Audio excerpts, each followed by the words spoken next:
Welcome to our soap factory. Today, I'll show you exactly how premium soap bars are made, from raw oils to the final packaged product. Don't forget to subscribe for more behind-the-scenes factory tours.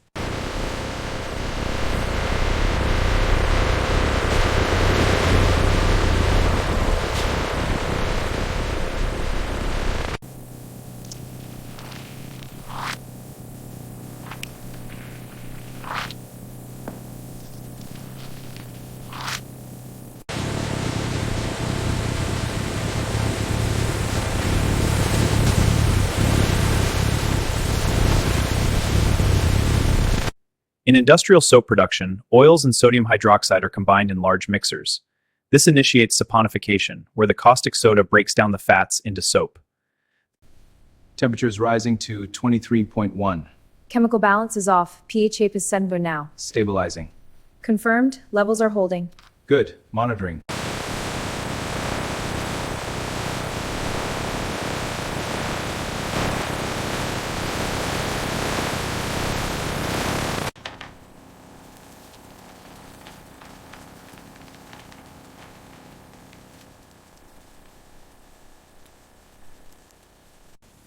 Every batch is refined for texture, fragrance, and skin safety.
And that's how premium soap is made, from raw oils to a fresh, clean finish.